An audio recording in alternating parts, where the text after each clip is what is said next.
Welcome to the world of probiotic foods. This is Cultured Food Life with your host, Donna Schwenk. Welcome, everybody, and thanks for joining me. And today we're going to be talking about low-carb cultured foods and how low are they, how many sugars are in these foods, because low-carb and keto are some very popular diets right now. And I think that we're all different. I'm not promoting low-carb keto. I think it'd be helpful in certain situations. I think you always need to make sure you're having lots of vegetables, lots of fiber, because that can really harm you. If you just go to zero, then your microbiome starves. But I don't think that everything works for everybody, whether it be keto, vegan, low carb, vegetarian, paleo, or even raw food diets. Now, cultured foods can fit into all of these diets. And that's what's really cool about them. They're mostly condiments. They can be things like kefir smoothies or yogurt smoothies. They can be whole meals. But you can also find a way to add cultured foods to your body with billions of probiotics, no matter what diet you're on. It can change your microbiome, which is one of the most important things, in a very powerful way. And I have a lot of people who've been asking me if they can have cultured foods if they're on a low-carb diet. And yes, you can. And there's good reason to do so, because fermenting lowers the sugars in food. And it's one of the wonders of fermentation. So let me explain this. When you ferment the foods, the billions of microbes that are in those foods, be it kefir or yogurt or cultured vegetables or kombucha, they eat the sugars or the carbohydrates in that food as a food source. So for instance, the microbes eat all the lactose out of milk kefir, making the milk kefir 99.9% lactose free. And the same goes for veggies. It goes for kombucha, water kefir and kefir sodas, and sourdough breads. The microbes eat those sugars. Now, it doesn't make all of them 99% lactose free, but it does for a lot of them. The microbes use those sugars in veggies and as a food source that converts them to lactic acid or carbon dioxide, and then more bacteria, which produces probiotics. Now, culturing or fermentation, which they both mean the same thing. Those are both the same terms. They're just different ways to say it. Will lower the dietary carbohydrate levels found in various foods. The longer the fermentation, the more carbohydrates get eaten up by the organisms, and the more sour the ferments will become. So the lower the dietary carbohydrate count is a process of longer fermentation. But it isn't always the best thing to do to ferment it longer, because if you ferment it too long, the microbes run out of food to eat, then you'll have less probiotics in your food. So I always culture kefir for 24 hours. Some of my yogurts are 36 hours. Some are 10 hours. It depends on which starter you're using. Kombucha, I just ferment it till it no longer tastes sweet. Veggies are usually cultured for 6 days, and for kraut, which is for krauts, and also 3 days for other types of vegetables, or 2 days for things like pickles and carrots and things like that. Now, when it comes to sourdough breads, they have a better blood sugar response for people than regular bread, but they're still higher in carbs for those following a low-carb diet. They're a better choice if you do want bread, and they still have probably more carbs than most people would want to eat if they're trying to reduce their carbs. Now, water kefir is tricky since you have to properly ferment it to get all of the sugars out. I would recommend kefir soda starter over water kefir if you're following a low-carb diet, because it's a lot harder to control. And I've also noticed that with water kefir crystals, it just seems to never really get that tart taste. I always taste that it's sweet.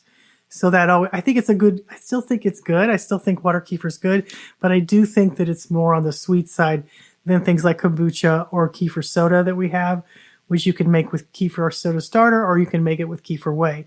Those we've actually had tested, at least the soda starter we've had tested, and in 4 days it drops the sugars to 85%, and then it keeps reducing in the fridge almost down to zero. If you don't notice any sugar taste or sweet taste in the soda, then you know the sugars are gone, and it will get very tart. And kombucha, the same thing. It will turn to vinegar over time, so you know the sugars are gone. And not only that, but each one of these drinks, kombucha will greatly assist your liver in detoxification. It also is great for appetite control. It keeps you from feeling hungry all the time. I don't know why it does that, but it seems to do it all the time for me. It also is a very powerful Saccharomyces boulardii, which is in kombucha, but it's also in our kefir soda. And that is a very powerful probiotic that really works on your body to help detoxify you, but load you with billions of probiotics. And these are transient bacteria that don't last very long in the body, but boy, do they help with all kinds of intestinal issues. And it is a very powerful way to colonize your microbiome and to keep out pathogens, because it attracts pathogens and takes it out of the body when it exits the body. So it's a wonderful thing. And that is in kombucha and kefir starter. It's very powerful. So by understanding how your food's culture, you control the carbohydrates found in fermented foods, and you can eat low carb all the time while enjoying many different types of fermented foods.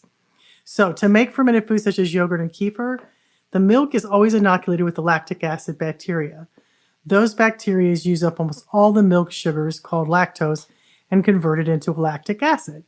Now, lactic acid is what curdles the milk and gives that sour taste to the product. So when you go to the store and you see kefir on the shelf, unsweetened kefir, and it says 15 grams of milk sugars in it, that's because the government doesn't allow them to actually show that those lacto acid loving bacteria have eaten the milk sugars.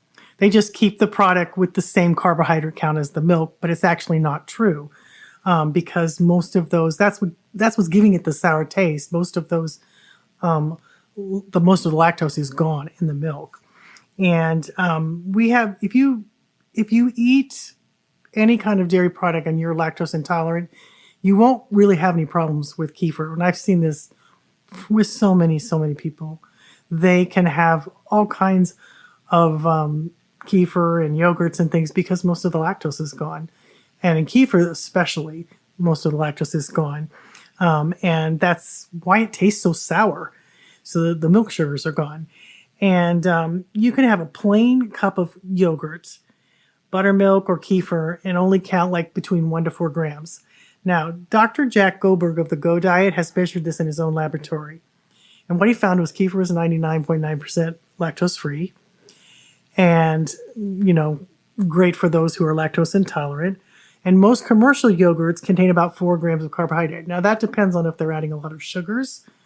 But for the most, the plain kind are usually about 4 carbohydrates. But since we sell a lot of yogurt starters, and our yogurt starters, some of them are fermented for 36 hours, like L-reuteri and L-gaceri, those sugars go to almost zero, if not zero.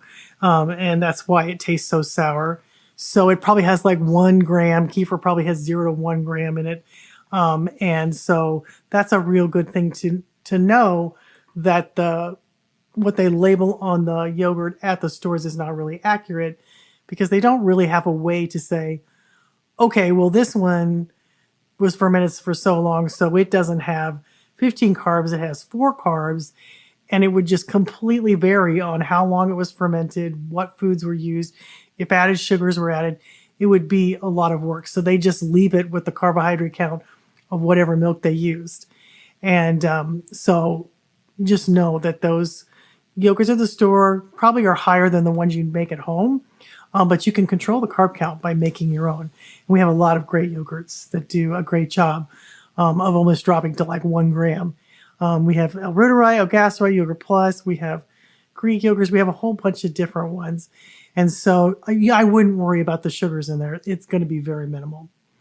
Now, one of the most important things you can do when you're doing a low carb or keto diet is to make sure that you're feeding all those trillions of microbes that live in you. We know that fiber is good for digestive health, but now studies show and reveal how much gratitude we owe to the roughage that we take for granted. Foods like lettuce and garlic and leeks and berries and fruits and nuts and seeds all contain soluble and insoluble fibers that we cannot digest, and often receive no calories from these foods.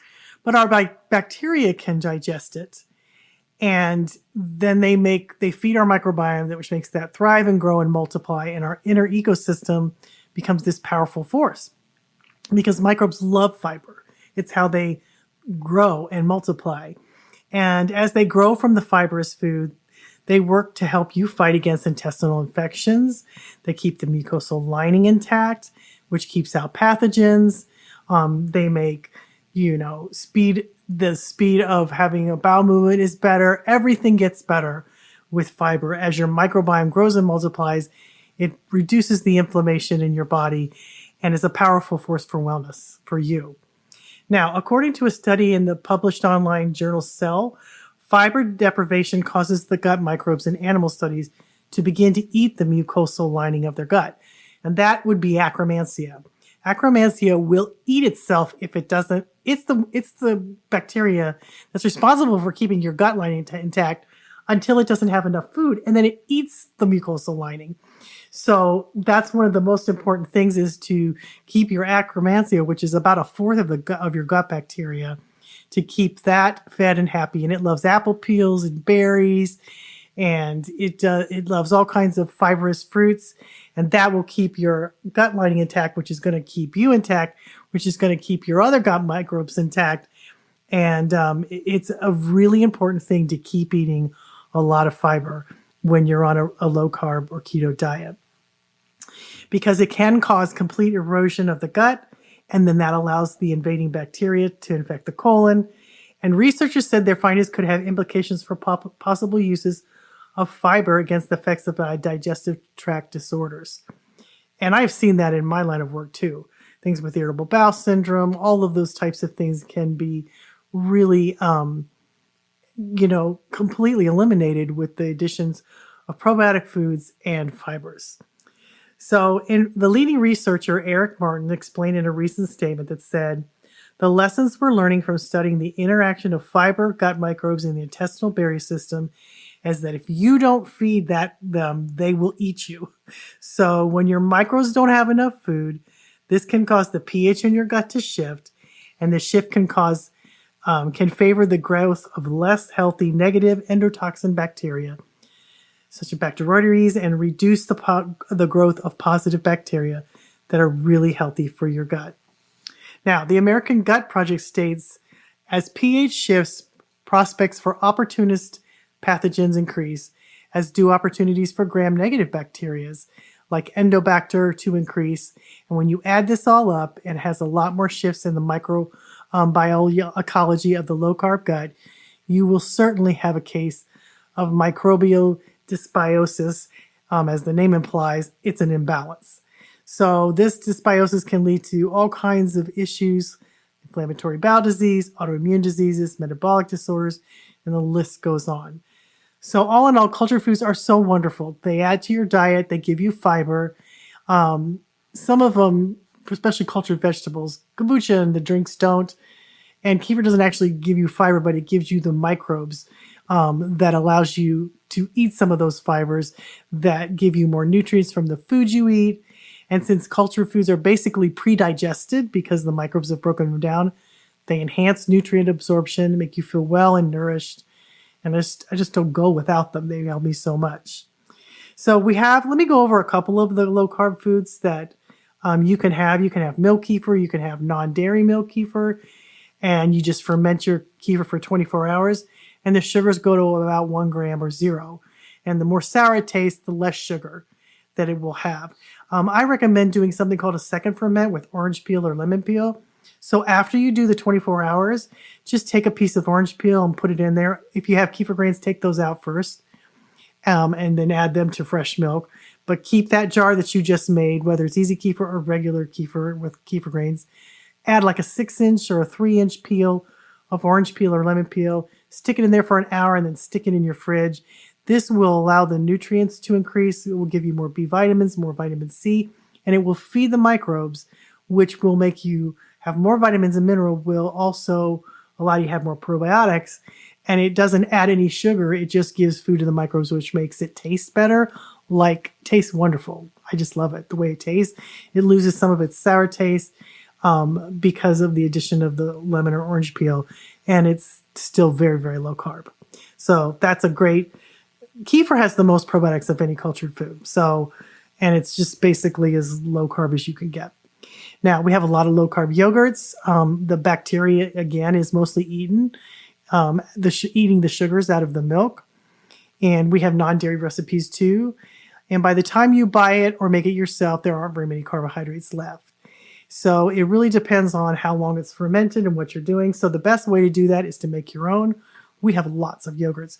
We have Ruderai, guess right, that's just like 36 hours. So there's like next to nothing in those yogurts. We have Yogurt Plus that can be anywhere from 10 hours to 12 hours. If you're wanting to go low carb, you can ferment it longer. 12 to 14 hours is going to eat up most of the sugars in the milk. And you can taste it if it's, if it's still not as sour as you'd like, you can let it go longer and you'll get less carbs. And it's wonderful. It has so many benefits to your gut, but not only that, but it's a delicious addition that you can have. And I've got a low carb ebook out that shows you how to make ice cream with the yogurt and other recipes that you can use that will give you kind of some treats that you'll like and other really good recipes. Now, low carb cultured veggies are almost all low carb because they're just vegetables. But when you ferment them, they're even lower than regular vegetables because the sugar is getting eaten up. And that's why sauerkraut tastes tart. And they really help curb your appetite. They help you get more nutrients from the food you eat with them.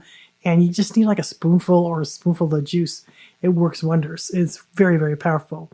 Low carb kombucha. When you're making your kombucha, let it ferment a little bit longer so there's no hint of sweetness, but a nice tangy taste. And if you second ferment it, you add a little bit of sugar to it, but then you reduce it by letting it ferment again. And we have one that's a very low carb one. It doesn't have very much sugar in it for the second ferment. So it's lemon and ginger, and I'll link that recipe in the article, and you can take a look at that. And I've got all the recipes in the article, and you can go to my website, and it usually is in the description below, and you can check that out. And I have a lemon ginger kombucha that's really low carb that you would absolutely love. It's one of my favorites. We also have kefir sodas, which are super fun and easy to make. We've actually tested this kefir soda starter we have, because you can also make it with kefir whey, which is the whey from kefir that you drain out when you make cheese. But we have a kefir soda starter that we actually tested in the lab. And it takes about 3 or 4 days to make it. And in those first 3 to 4 days, it reduces the sugars by 85%. Then you place it in the fridge because it gets super bubbly. And then it keeps fermenting the sugars out and goes to almost zero. And kombucha does the same type of thing. They both do that, but they give you a really bubbly, fun drink to have, especially when you're looking for a treat. It's a great way to have one. And I make it all the time. And it gets super bubbly. It won't taste sweet, and that's why you'll know there's no sugar in it, because it will taste tart. So you'll know that, but it tastes delicious and it's super bubbly. And you got to watch it because it gets really bubbly. So and you just stick it in the fridge, and the longer it's in there, the less sugar you have. So it's a fun way to have some treats when you're trying to watch your carbs, and it can really help. It can really help things to kind of tide you over, make you feel full, make you feel satisfied, flood your body with a lot of vitamins and minerals and nutrients, which is always what your body's looking for when you eat or drink anything. It wants more things to make the cells of your body and to make you healthy and to make you feel good. So these are some of my tips and tricks that I have, things that people ask me about all the time. We have a new ebook that's coming out the 1st of August. I think we're going to put it out a couple days early for my Bada Pro members. And my Bada Pro membership is great. It's like $10 a month, or you can get a reduced discount if you do 6 months or a year. We give out all kinds of ebooks. This summer we have 3 right now. This will make it 4. This is the only time of year we do that. So we have 4 ebooks out right now. We have summer culture foods, summer drinks. So there's summer culture drinks, summer culture desserts, and then the low carb ebook. They will come out, the 1st of August, or maybe July 30th. I think we might, whatever Sunday is when it's coming out. But it will only be out for a month. Those books will be going away after the end of August. So it's a great way to get, and there's like 60 recipes. No, I take that back. 63 recipes, maybe 64, I can't remember, in the low carb ebook. So there's a lot. So it kind of gives you some help on what to do. I just put a new chicken curry that has some kimchi on it. That's so good, guys. I made it for dinner last night again to get a good picture. It's one of my family's favorite. It uses green chili paste is what it is. It's just chicken and green beans and some shallots and a little bit of red peppers. And it makes this fabulous sauce. I put it over cauliflower rice, which is so good. And you can get cauliflower rice anywhere now. I get it at the grocery store, the frozen food section. And I get there's lemons, there's curry flavors, there's all different kinds of flavors. And it's such a delicious way to have a meal. I actually really like it. And I think we need more sulfur in our diet. Why I think cauliflower and broccoli are good for us because the fibers in there, or the microbes love the fibers in broccoli and cauliflower and those kinds of vegetables. But this is a really good, and I make a lot of different types of foods like this. I don't eat a lot. I eat a lot of different foods. I get bored if I eat the same things all the time. So my husband has always said to me, I really like this and I'm afraid I'm never going to get it again because the nature of my business makes me create more recipes too. And I like being creative. But I do have a lot of recipes, a lot of things that I eat. It's really funny. My daughter said to me the other day, I use your cookbook more than any other cookbook because, it's hard to find things out there that, have all the things that we like and need. And cultured foods usually are just condiments, but there's a great way to add them to your diet and to your life to really change the way you feel. I've been doing it 22 years, guys. And it's so easy to me. It's not hard. And I just was looking at emails this morning and one lady says, I'm just so overwhelmed. I don't know where to get started. And honestly, it's so easy. I just did an article last week on how to get started. I just started with a simple kefir smoothie. That's what I did. It was as simple as that. And that was just life-changing when I started doing that because I started to feel better almost immediately. And it took like 2 minutes to make it in a blender with kefir and some frozen fruit. And then as I got, along the way, I added more stuff. But, I have a Get Better Quick Kefir Smoothie on my last article and in my last podcast. And I really recommend you going there if you don't know where to start. It's a wonderful way to start to change your microbiome in something that's fast food and delicious because it takes a few minutes to make. So these foods, I try to make it easy for people because I'm busy and I don't have time to do anything that's hard anyway. So everything that I make, every recipe I put out is something that I actually do make. And I usually do it because it's easy and fast. And I love having leftovers in the summertime. So I tend to make a bunch the beginning of the week so that we can eat on it for 2 or 3 days so I don't have to heat up my kitchen. And my husband got me some burners to put outside on he's making me a little outdoor kitchen so that I can make more recipes in the summertime because it's so crazy hot here. I think it's like 98 today. So I just don't want to cook, but I eat a lot of salads in the summertime. I had a salad ebook out a few months ago and I eat a lot of those in the summer just because it's cool and doesn't heat up the house, but boy, does it make you feel good to eat these types of foods. And so I hope you like it. I hope you'll check it out. If not, I have lots of free recipes on my site too at culturedfoodlife.com if you want to check out some of the low-carb recipes on there. We've got all different kinds to choose from. So thanks for listening, guys. I hope this helps you. People ask me for this type of stuff all the time. And I'm hoping that not only will it help you to feel better, but also feed that microbiome that will change you from the inside out, which it always does. Thanks for listening, guys. You have a great week.